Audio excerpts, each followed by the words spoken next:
नमस्कार, जय हिंद। मैं हूं मनीष झा और आप देख रहे हैं मनीष लॉ क्लासेस। आज के वीडियो में हम आईपीसी के चैप्टर 1 जो इंट्रोडक्शन है और कवर करता है सेक्शन 1 से लेकर 5 उसके बारे में बात करेंगे।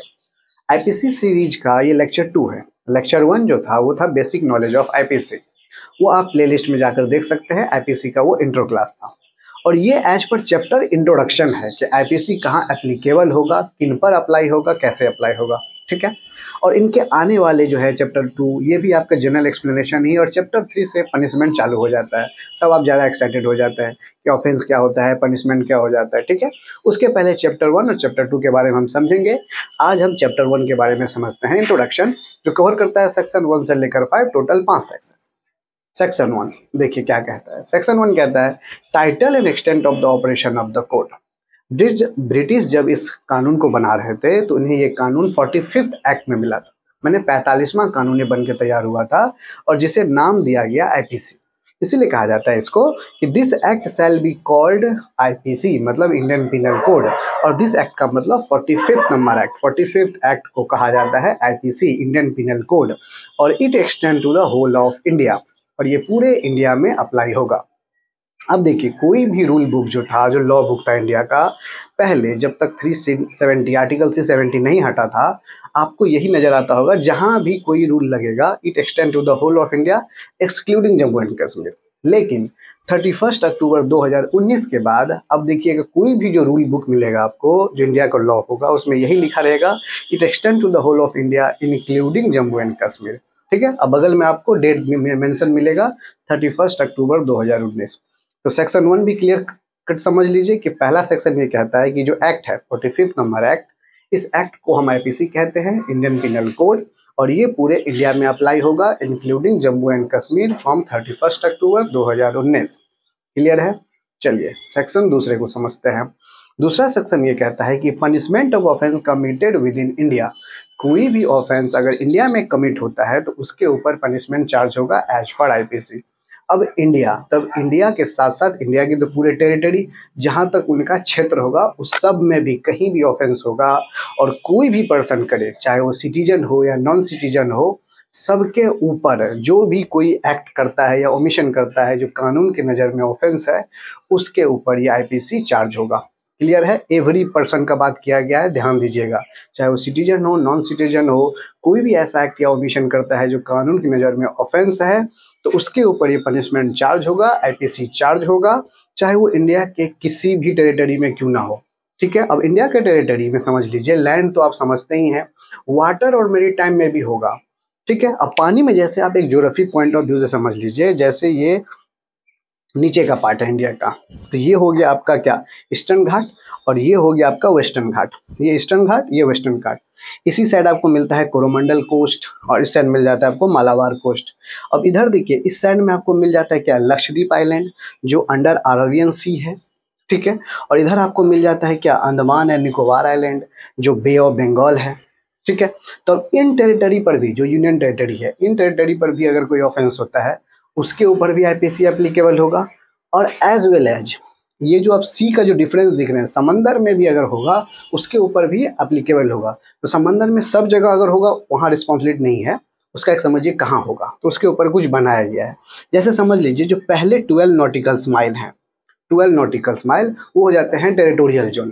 ठीक है। टेरिटोरियल जोन, उसमें कोई भी अगर आदमी विदाउट परमिशन अगर आ जाता है, कोई भी देश का आदमी अगर विदाउट परमिशन आ जाता है तो उसे मार के गिरा सकता है इंडियन आर्मी। ठीक है, करेक्ट। तो ये हो गया 12 नॉटिकल जोन, ये हो जाता है टेरिटोरियल जोन। यहाँ पे अगर बिना परमिशन का कोई भी देश का आदमी आता है तो उसे मारकर गिरा सकता है। यहाँ पर भी कोई ऑफेंस होगा तो लाइबल कौन होगा, इंडिया, और चार्ज होगा क्या उसके ऊपर, आईपीसी। उसके ऊपर बाद में आता है फिर से 12 नॉटिकल जोन, जिससे हम कहते हैं कंटीजियस जोन। ठीक है। और यहीं से सीमा शुल्क मतलब कस्टम ड्यूटी आरंभ हो जाता है।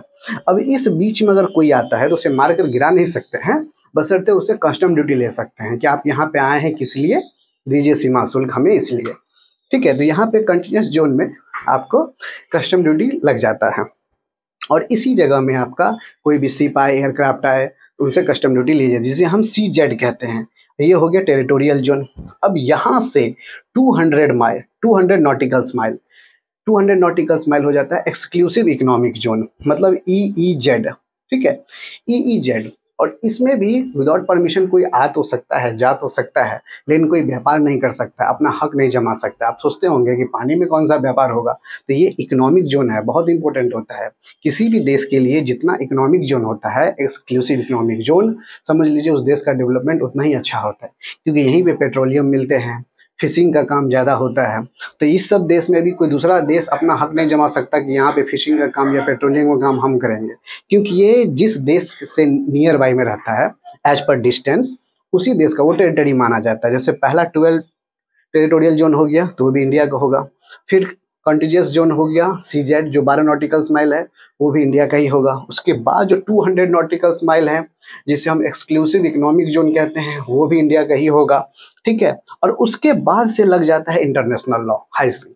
ठीक है, फिर वहाँ कोई भी कुछ करे उससे किसी को फर्क नहीं पड़ता है, वो इंटरनेशनल लॉ समझे। ठीक है, तो इस सारे जो डिस्टेंस मैंने आपको बताया नॉटिकल माइल, ये पानी में नापे जाते हैं। 1 nautical mile equal to 1.8 kilometre. ठीक है, अब जमीन पे उसका मतलब हो जाता है 1 माइल इक्वल टू 1.6 किलोमीटर। तो इस सारे जो डिस्टेंस आप देखें, इसका मकसद यही था बताना कि चाहे इस अपना आइलैंड पे हो या इस आइलैंड पे हो, या ये जो डिस्टेंस है, इस डिस्टेंस में भी कहीं अगर ऑफेंस हुआ किसी भी पर्सन के थ्रू, तो उसके ऊपर भी IPC एप्लीकेबल होगा। Am I clear? चलिए, सेक्शन 3 कहता है कि punishment of offence committed beyond India, मतलब भारत के बाहर भी, माने इंडिया के टेरिटरी के बाहर भी कहीं अगर ऑफेंस होता है तो वहाँ एप्लीकेबल IPC कैसे होगा उसके ऊपर समझिए।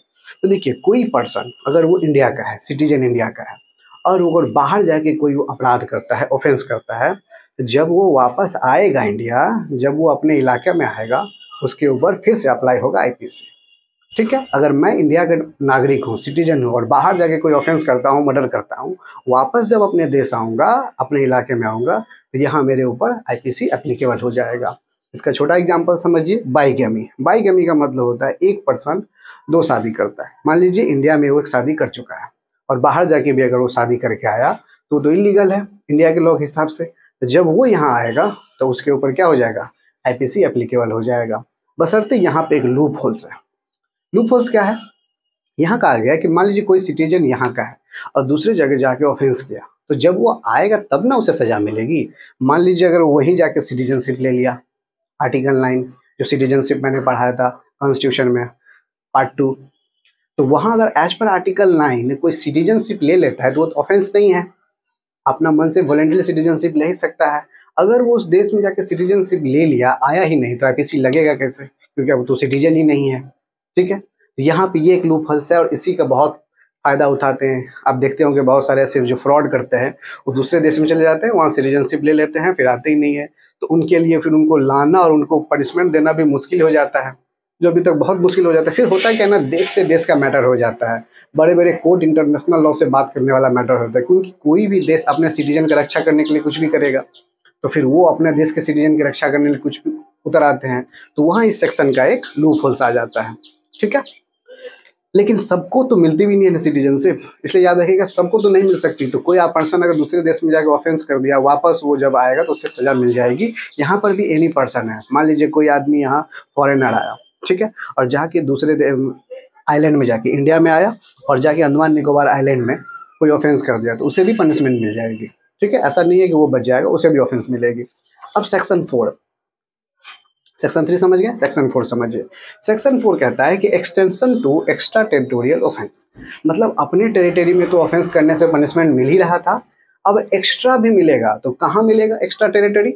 एक्स्ट्रा टेरिटरी कहता है कि कोई सिटीजन, एनी सिटीजन, मतलब इंडिया के जो हैं, अगर एनी सिटीजन ऑफ इंडिया, अगर वो इंडिया के नागरिक हैं और वो अगर विद इन इंडिया या भारत में या बियॉन्ड इंडिया, भारत के बाहर कहीं भी ऑफेंस करते हैं, तो उन्हें IPC चार्ज होगा, उन पर इंडिया रिस्पॉन्सिबिलिटी है, उन पर IPC एप्लीकेबल होगा, वो लायबल है पनिशमेंट के लिए। ठीक है, और उसी में 2 बातें और भी है कि एनी पर्सन में सिटीजन नॉन सिटीजन दोनों आते हैं, ये चीज़ को ध्यान रखिएगा। जब एनी सिटीजन बोला जाए तो सिर्फ नागरिक, और एनी पर्सन बोला जाए तो सिटीजन नॉन सिटीजन दोनों।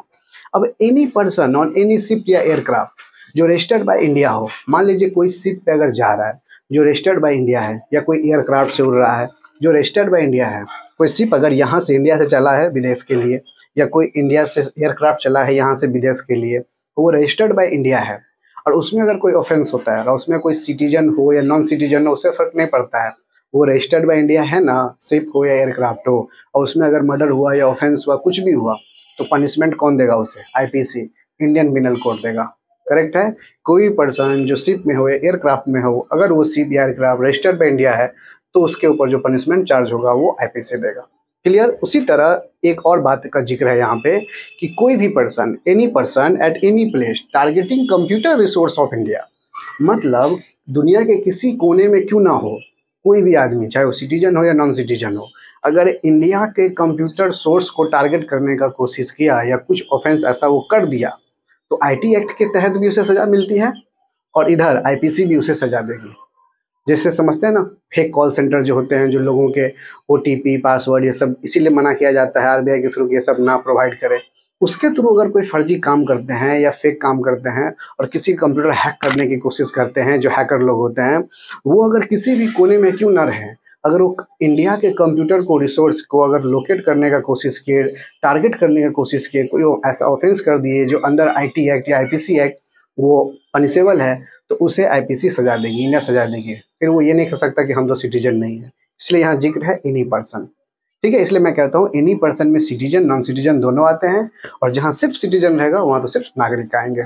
तो क्लियर है। सेक्शन 4 कहता है कि आप इंडिया टेरिटरी के बाहर ही क्यों ना हो, लेकिन अगर आप रजिस्टर्ड बाय इंडिया हो, अगर शिप हो या एयरक्राफ्ट में अगर आप ट्रेवल करते हो, उसमें कोई ऑफेंस होता है तो आईपीसी पनिशमेंट देगी। किसी भी कोने में क्यों ना हो दुनिया के, अगर आप कंप्यूटर सोर्स जो इंडिया में लोकेट करता है उसको अगर टारगेट करते हो तो आईपीसी पनिशमेंट देगी। और आप अगर इंडियन सिटीजन हो, चाहे वो इंडिया में हो या विदेश में हो, कर ऑफेंस करते हो तो आईपीसी आपको पनिशमेंट देगी। सेक्शन 5 कहता है कि certain law not to be affected, कुछ जगह आईपीसी अफेक्ट नहीं होता है। ठीक है। जैसे इसको हम एक तरह से सेविंग लॉ भी कहते हैं कि ये बचाव करता है। तो किसे बचाव करेगा? ये बचाव करता है स्पेशल लॉ, जहाँ कोई गवर्नमेंट कोई खास कानून बनाता है उसके लिए, या जहाँ मार्शल लॉ लगता है। मैंने आपको कॉन्स्टिट्यूशन में पढ़ाया था कि मार्शल लॉ मतलब सैन्य कानून, जहाँ सेना कानून लगाती है एक इलाके में, एक एरिया में सेना अगर कानून लगाती है तो वहाँ के सिटीजन का फंडामेंटल राइट चला जाता है। उस वक्त अगर कोई टेररिस्ट को या किसी भी व्यक्ति को, किसी भी पर्सन को शक की नज़र पे अगर उसे मार दिया भी जाता है, तो उस सेना पे कोई आईपीसी चार्ज नहीं होगा, क्योंकि वो मार्शल लॉ है। मार्शल लॉ लगने का मतलब भी है कि वहाँ के लोगों का फंडामेंटल राइट चले जाना, और वहाँ का जो भी कमांड करेंगे वो सेना करेंगे। ठीक है, तो उनके ऊपर आईपीसी चार्ज नहीं होगा। उसी तरह आते हैं एक्ट ऑफ स्टेट, मतलब गवर्नमेंट अगर कोई कानून बनाएगी स्पेशल ऐसा, तो उसके ऊपर भी आईपीसी अप्लाई नहीं होता है। फिर आता है प्रेसिडेंट और गवर्नर, मतलब राष्ट्रपति और राज्यपाल, एज पर आर्टिकल 361। वो मैं आपको भी पढ़ाया नहीं हूँ, बस पढ़ा दूंगा। तो आर्टिकल 361 के अंदर राष्ट्रपति या गवर्नर जो है उनके ऊपर भी आईपीसी एप्लीकेबल नहीं होता। रीजन ये है कि अगर मान लीजिए उनको पनिशमेंट दे भी दिया जाता है तो उनके पास पावर है। ठीक है, आर्टिकल ही उन्हें पावर दिया है कि आपको ये सजा वो माफ़ कर लेंगे। इसीलिए वेट किया जाता है कि अगर वो कोई ऑफेंस करते हैं तो वो पहले अपने पद को छोड़ेंगे, उसके बाद अपने पद से निष्कासित होंगे, उसके बाद उनको उस पर पनिशमेंट चार्ज होगी।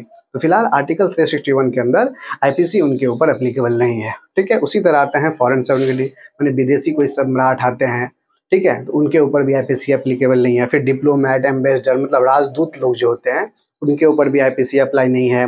फिर आता है विदेशी अलायंस एनिमी, जो विदेशी दुश्मन होते हैं, जो वार के वक्त अगर आ जाते हैं तो उन्हें वापस लौटा दिया जाता है, उन्हें भी आईपीसी, उनके ऊपर भी आईपीसी एप्लीकेबल नहीं है। फॉरेन एनिमी, ठीक है, member of legislative body, sorry foreign army थे, मैंने विदेशी आर्मी, उनके ऊपर भी आईपीसी एप्लीकेबल नहीं है। आर्मी का अपना एक अलग लॉ बन जाता है। मेंबर ऑफ लेजिस्लेटिव बॉडी जो होते हैं, पार्लियामेंट के अंदर जो लेजिस्लेटिव बॉडी होते हैं, उनके ऊपर भी कोई आईपीसी एप्लीकेबल नहीं है। ठीक है। तो आई होप चैप्टर 1 आपको ये क्लैरिटी दिया होगा कि आईपीसी कहाँ अप्लाई होता है, किनके ऊपर अप्लाई होता है और कहाँ कहाँ अप्लाई होता है। चैप्टर 2 को नेक्स्ट वीडियो में हम समझेंगे। वीडियो अच्छा लगा हो तो जरूर लाइक कीजिएगा। मिलते हैं आपके साथ नेक्स्ट वीडियो में। टिल देन, जय Hind and thanks for watching.